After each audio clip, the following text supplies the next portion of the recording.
Okay, first thing I'm going to do at the sink is I'm going to dump a little ice.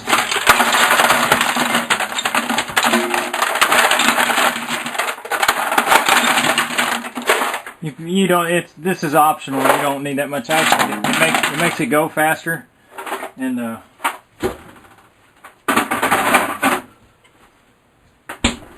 run a little water in here.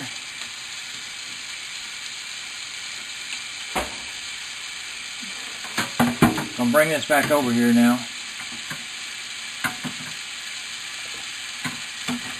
I actually, off camera, I had to change the battery in my camera, so I've been lollygagging here a little bit. It actually dropped a little faster than I thought it would. So we're down to about 160 right now. It's important to continue, when you've got this in the ice bath, you want to continue to stir it. Again, don't scrape the bottom, but you want to keep the fluid circulating and moving. Otherwise, you'll cool off the pot, but the center will stay hot. So you need to, you want a consistent temperature throughout your mixture, your liquid, your solution of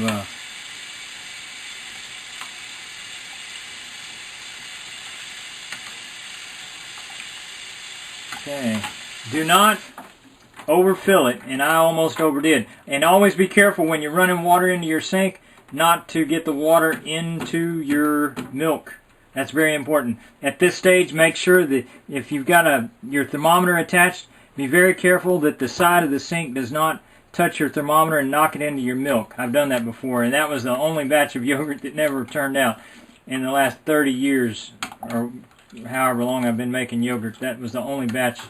I only ever had one batch that failed, and it was, I don't know if it had something to do with that or something else, but that was one of the things that went wrong in that one time. But if you overfill your sink, like I did here, above the milk, it'll cool down, but what'll happen is your pot will start to float, and it becomes more unwieldy, kind of like it is now for me. And you have to be extra careful that you don't bump the thermometer on the side. And what we're going to do here is take the lid off our yogurt. And when I'm down to, now I'm already down to 125. When I get down to 140, what I normally do is I take one ladle in there. Since I'm down a little cooler, I'm going to go ahead and put two. When you get down to 140, you can put one ladle in there. And what I normally do is just give it just a little stir, to make like a slurry. And I don't want to get into all the edges. Leave some of your yogurt attached to the sides. Remember, I took like a palette knife, I painted the sides, so you don't want to get all that. But you want to slur it up a little bit and get some of it up off the bottom, so you've got an even solution. Now we're down to, when you get down to 125, you can start adding it faster. And when you get down to 120, at this point, I take my thermometer and rinse it in the water a little bit there, and then I'm going to wipe this off and put this aside. Out of the way with the clothespin. And what we're doing now is, this is important. I'm going to take a towel and run it on the edge. You see all that liquid? Wipe the bottom of your, 3.5 quart. And I usually do this over by the stove and bring it back, but I'm doing it over here over the sink so you can see it on the camera.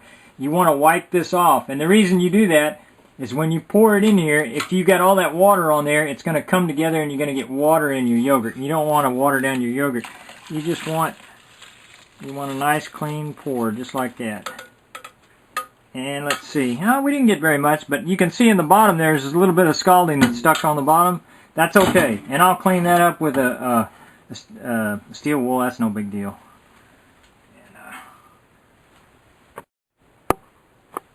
Now we did this at we transferred it at 120 degrees because that's a good temperature when it's below 120 degrees, because you don't want to kill your yogurt culture if it's too hot.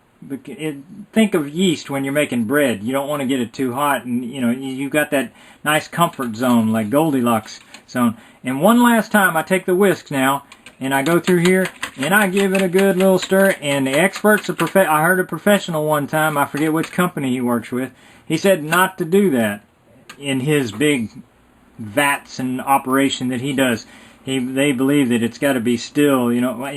I don't believe that. I think he's trying to throw off his competition.